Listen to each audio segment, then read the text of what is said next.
Olá, Henrique. Poderia nos contar um pouco sobre você, o seu trabalho e como foi a sua trajetória como um ilustrador? Bom, desde mais ou menos os meus 12, 13 anos eu comecei a mexer com programação, com HTML, né? Meu irmão tinha uma apostilinha ali, era pra ele estar fazendo o curso, mas eu que fiz no lugar dele em casa mesmo, sempre fui muito autodidata. E eu comecei a programar, fazendo alguns sites, e com 13 anos mais ou menos eu conheci um artista chamado Shag, né? Que foi uma grande inspiração pra mim, e eu entrei no mundo do design gráfico, né? Então desde os 13 anos eu já tô aí mexendo com Photoshop, buscando entender com design. Com 15 anos mais ou menos eu tava trabalhando em agência de publicidade, e eu fiquei assim durante uns bons, não sei, 7 anos? Não sei. Mais ou menos isso. Até que só depois dos 20 e poucos que eu realmente comecei a mexer com ilustração, com animação, esse tipo de coisa. Eu sempre tinha um interesse latente, tanto porque eu fazia artes visuais, né, na faculdade, ao mesmo tempo eu tava fazendo design no trabalho, né. Mas foi realmente assim, lá pro terceiro, quarto ano da faculdade que eu falei, não, agora eu vou realmente focar em ilustração, focar em animação, né. E aí eu caí de cabeça nisso. E hoje eu também não sou um ilustrador, nem um concept artist freelancer, eu sou um empreendedor, né? Hoje eu abri o Iconic, a gente tá fazendo o Menti também, e hoje é isso, basicamente.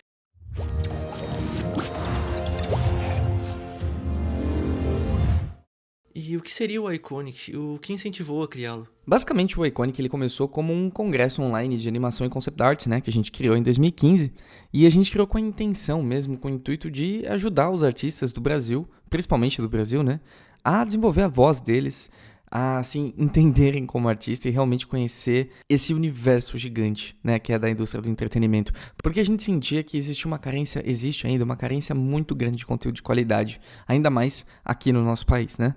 E além do congresso, a gente cria diversos conteúdos semanalmente, como por exemplo o nosso podcast, o Iconic Spot, também o Café Icônico, onde eu respondo perguntas da galera, sempre com o intuito realmente de ajudar as pessoas a chegarem, que seja um pouquinho mais pra frente onde elas querem, né? Em se realizarem como artista e de fato terem a consciência, a convicção de que é possível alcançar coisas fantásticas e de que a arte ela pode influenciar positivamente muito a vida das pessoas e que somos agentes de mudança, todos nós, né? E através da nossa arte a gente pode passar uma mensagem incrível. E o que me incentivou a criar o Iconic foi realmente essa carência, né, de direcionamento que eu senti na época que eu estava aprendendo e eu gostaria que não acontecesse com as próximas pessoas, essa é a grande verdade.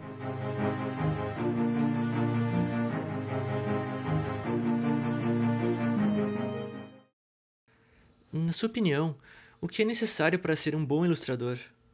Para ser um bom ilustrador, eu acredito que você precisa ser uma pessoa extremamente curiosa, e você precisa também saber lidar com o fracasso. E saber lidar com o fracasso é essencial porque é o que vai mais acontecer na sua vida. Não só como ilustrador, mas como pessoa. Porque é só através do erro que a gente aprende, é só através do erro que a gente melhora, e é muito importante ter isso em mente, ok? E você tem que saber aproveitar o processo, como a gente fala sobre isso, né?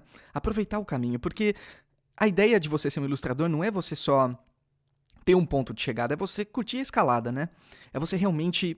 Você pode ter um objetivo em mente, claro, mas é você sempre pensar na escalada e você aproveitar esse processo, porque é uma luta sem fim. É um caminho sem fim, não precisa ser um pesar, né? Você pode se divertir errando. Eu gosto de falar que eu como fracasso no café da manhã. Uma delícia. Porque você precisa ter essa atitude perante o fracasso, porque se você não tiver isso, você vai se frustrar muito e você vai deixar de aprender, você vai deixar de se sentir estimulado para fazer as coisas.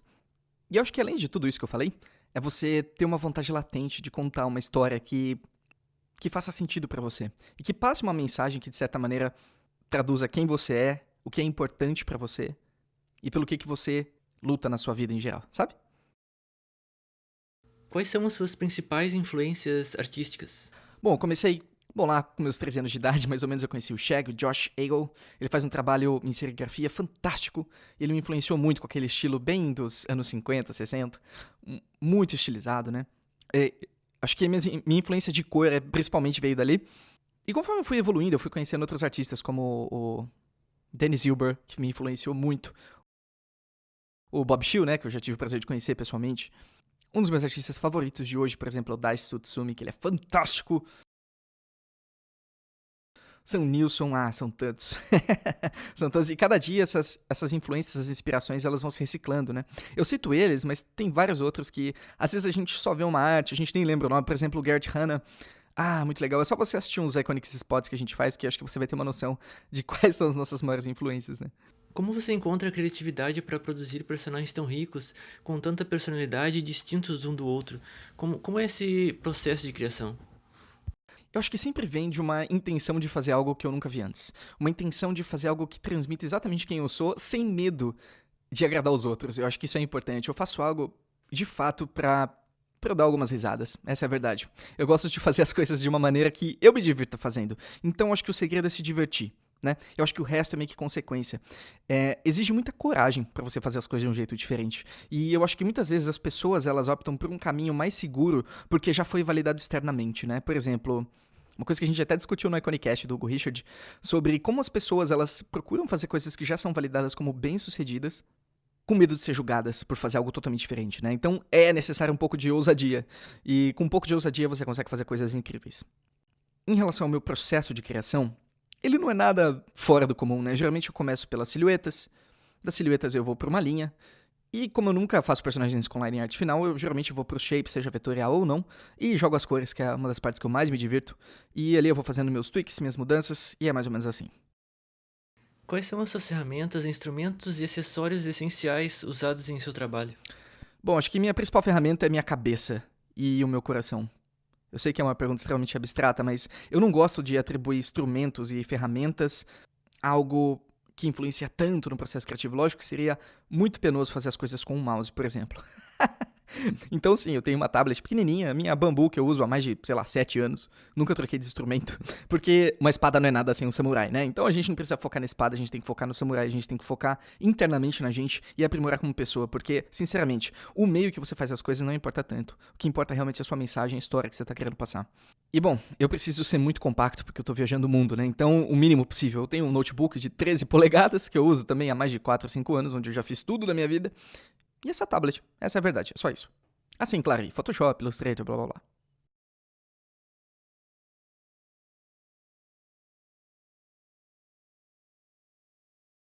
Qual é o seu trabalho que lhe dá mais orgulho e por quê? O trabalho que eu mais me orgulho hoje é o Iconic, né? Foi essa comunidade maravilhosa que a gente conseguiu criar. Eu sou uma pessoa que eu sinto que minha felicidade vem quando eu, de certa maneira, eu ajudo os outros a serem melhor, a se sentirem melhor. Então o Iconic ele teve um papel muito fundamental na minha vida nesse sentido, né? De eu poder dar o melhor de mim pros outros e ver que efeito isso fez nos outros foi espetacular, ainda é espetacular. Eu espero que seja cada vez melhor, cada vez maior. Então, o meu trabalho que dá maior orgulho, com certeza, é a empresa que a gente criou. Mas falando de coisas técnicas e coisas artísticas, eu diria que foi o Howdy Hardy, o projeto que fiz com o Nickelodeon, sem dúvida nenhuma.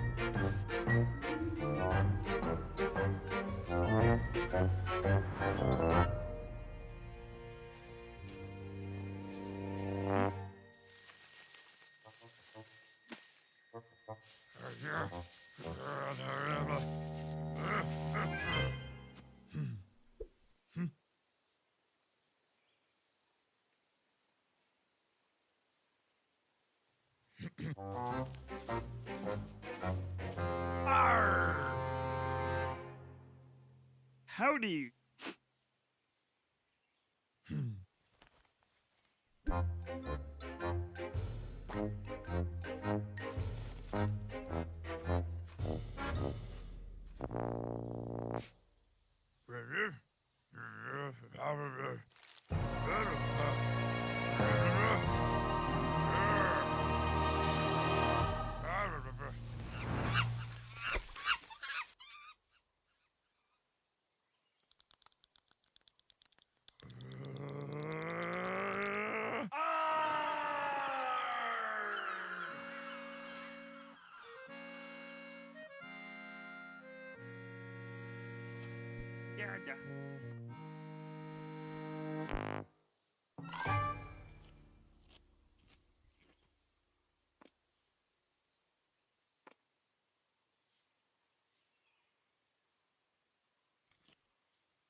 Yeah.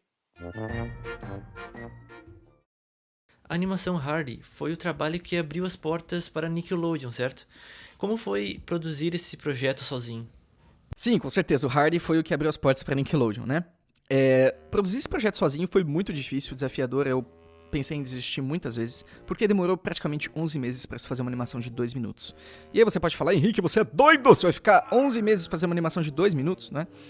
Mas eu queria dar o melhor de mim naqueles 2 minutos. Não importa tanto a quantidade, sim a qualidade. É isso que eu penso. E isso se pagou, tanto que eu consegui fazer esse projeto depois com a Nickelodeon, né? Então só prova que esses 11 meses foram totalmente importantes. Além de eu ter aprendido muito, né? A única coisa que eu não fiz na minha animação, no caso, foi a música. Foi o meu querido amigo Marius Kirsten, um alemão, compositor, que fez a música. De resto, tudo mesmo fui eu. Desde história, storyboard, animatic, os personagens, as vozes... Tudo mesmo. Foi um processo de crescimento fantástico, assim. Não sei mais o que eu posso te dizer. Nos fale um pouco sobre sua rotina. Como é poder viajar pelo mundo trabalhando naquilo que ama, sendo um artista freelancer?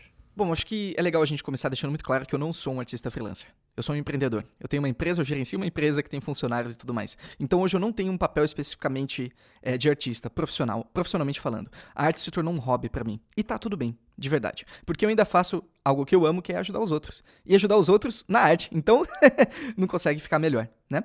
Lógico que nem sempre tudo são flores, eu passo por diversas dificuldades como empreendedor, que é uma coisa relativamente nova pra mim, mas é um desafio que eu aceitei de peito, e eu sei que as consequências disso são fantásticas, são maravilhosas, né? Os frutos a gente vê por aí. Agora, em relação à rotina mesmo, né?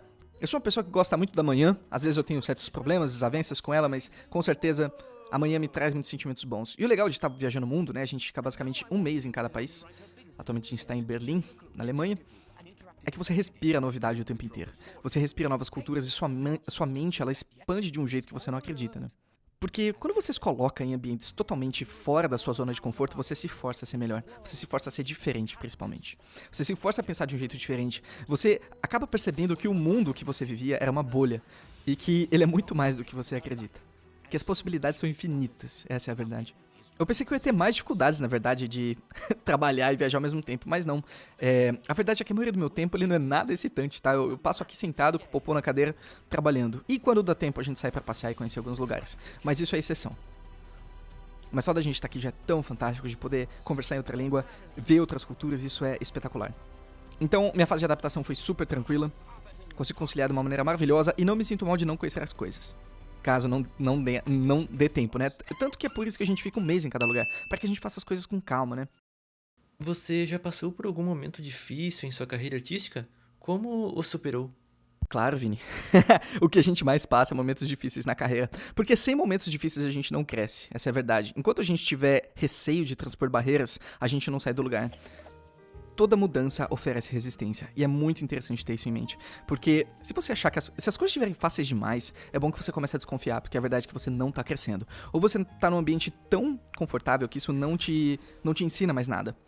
Se você tá trabalhando num lugar só pelo dinheiro, eu recomendo que você saia dele agora. Eu sei que é difícil, tem contas a pagar, mas a primeira oportunidade, vá pra algum lugar, vá trabalhar em algum lugar pelo menos que você consiga aprender alguma coisa, que não tem nada mais valioso do que isso, né? Porque a verdade é a seguinte, as pessoas podem tirar tudo de você. Podem tirar seu computador, seu peixinho dourado, podem tirar tudo o que for de você material, mas eles não podem tirar o seu conhecimento. Isso ninguém pode tirar de você. Então, como eu superei os meus momentos difíceis e como eu ainda supero, porque eu ainda tenho muitos momentos difíceis, tá?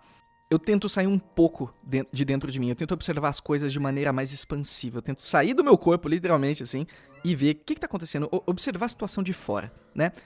Por que eu tô fazendo isso? Me lembrar, de fato, por que eu tô fazendo isso, onde eu quero chegar, o que eu quero fazer, vale a pena passar por isso? E a resposta é sempre sim. E eu acho que isso vem também de uma resiliência quase que inabalável, assim, sabe? Que felizmente eu cultivei desde muito pequeno. Uma resiliência inabalável, eu nunca desisto. É muito difícil eu desistir de alguma coisa.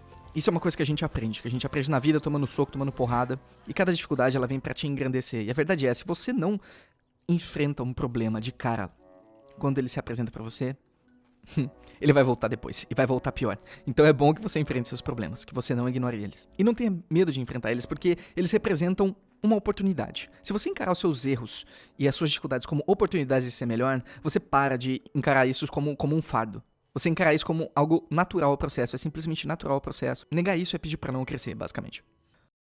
Olá, queridos marujos e marujas, e sejam muito bem-vindos a Bucareste, capital da Romênia, e também ao Café Iconic.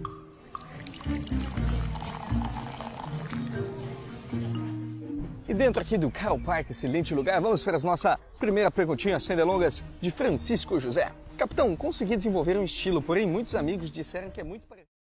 Parece que, além de artista, você também é um youtuber, certo? Fale sobre o seu canal e o conteúdo que encontramos lá. Bom, basicamente no canal do Iconic a gente tenta responder perguntas das pessoas que elas têm dúvida em relação à carreira, à vida, ao universo e tudo mais. Além da gente ter o nosso Iconicast, também o Iconic Spot e outras coisas que virão mais pro futuro, sempre pensando em ajudar os artistas a desenvolverem os 50% que eu considero mais importante. Porque eu acredito muito fortemente que a técnica, ser bom tecnicamente, é só 50% do caminho. O outro 50% tá na sua cabeça, tá no seu mindset, tá na maneira que você lida com as coisas. Então, se você ignora esses outros 50%, se você só foca em fazer um olho bonitinho, num corpo bonitinho, nos desenhos, né? Eu acho que você tá perdendo a oportunidade de ser uma pessoa incrível. O que eu já vi de artistas fantásticos, tecnicamente sensacionais, sendo demitidos de empresas porque eles são difíceis de lidar, é impressionante. Porque não é só você saber desenhar bem, é você saber lidar com o processo de desenhar bem, é você saber lidar com o processo de ser uma pessoa aberta a opiniões, uma pessoa amável e realmente passar uma mensagem que você acredita. Então eu não me sinto youtuber, eu sinto que o vídeo é uma outra ferramenta que eu tenho de passar minha mensagem, mas só isso.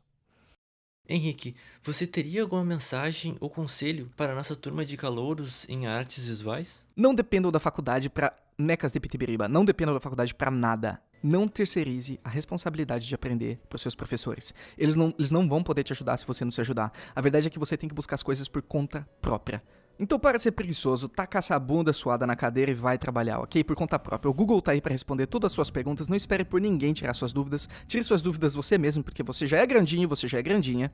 Você tem plena capacidade de aprender as coisas por conta própria, você não depende de ninguém. Então para de mentir pra si mesmo e simplesmente corra atrás das coisas individualmente. Eu conheço artistas fantásticos que nunca pisaram numa faculdade. A faculdade não é necessária, mas ela é muito útil, tá? Então aproveite seus amigos, que eles podem ser pra vida toda. Questione seus professores. E, acima de tudo, caminhe com suas próprias pernas. Eu não posso enfatizar, eu acho que eu não consigo enfatizar o suficiente como é importante que você faça as coisas por conta própria, não dependa de ninguém. Use e abuse do YouTube, do Google, do Iconic, seja lá do que mais você vê pela frente. Faça cursos fora de artes visuais também, tenha perspectivas diferentes e se ouse ser melhor todos os dias.